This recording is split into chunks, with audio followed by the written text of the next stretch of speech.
আজ করব কাঁকরোলের পুর ভাজা। তো কাঁকরোলটাকে অর্ধেক করে নিয়েছি, সেই সাথে কাঁকরোলের গায়ে যে কাটা কাটার মতন থাকে সেইগুলোকে আমি একটুখানি ঘষে সরিয়ে দিয়েছি, এগুলো পরিষ্কার করে নিয়েছি। তো ভালো করে ধুয়ে নিলাম। তো একটা পাত্রে জল বসিয়ে দিলাম, কাঁকরোলটাকে একটু সেদ্ধ করে নেব। সম্পূর্ণ সেদ্ধ করব না, 40% মতন সেদ্ধ করে নেব। একটু নুন দিয়ে দিলাম যাতে সেদ্ধটা ভালো হয়।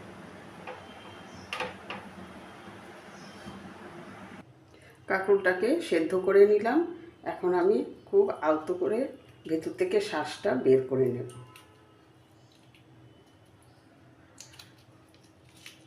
খুব আস্তে করে করতে হবে যাতে কাঁকরোলটা ভেঙে না যায়।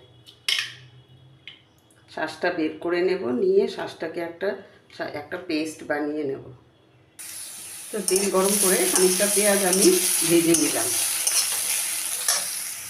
একটু রসুন বাটা দিলাম, আবার একটু ভালো করে ভেজে নেব একটু।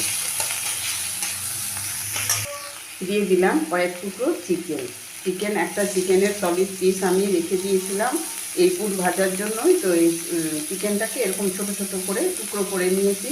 তো দিয়ে দিলাম এটা, দিয়ে একটু ভেজে নেব। একটু ভেজে নিলাম, দিয়ে দিলাম কাঁকরোলের যে শাঁসটাকে পেস্ট করেছিলাম সেই কাঁকরোলের পেস্টটা দিয়ে দিলাম।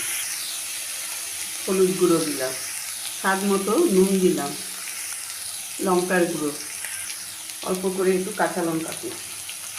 এখন ভালো করে এটা কষিয়ে নেব। তো কাঁকরোলের পুরটা কষানো হয়ে গেছে, এখন আমি নামিয়ে নেব।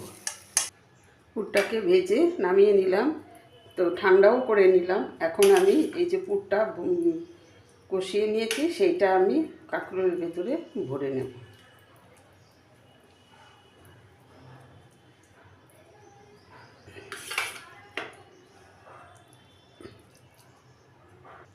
পুরটাকে ভরে নিলাম, এখন আমি এগুলোকে ভাজবো।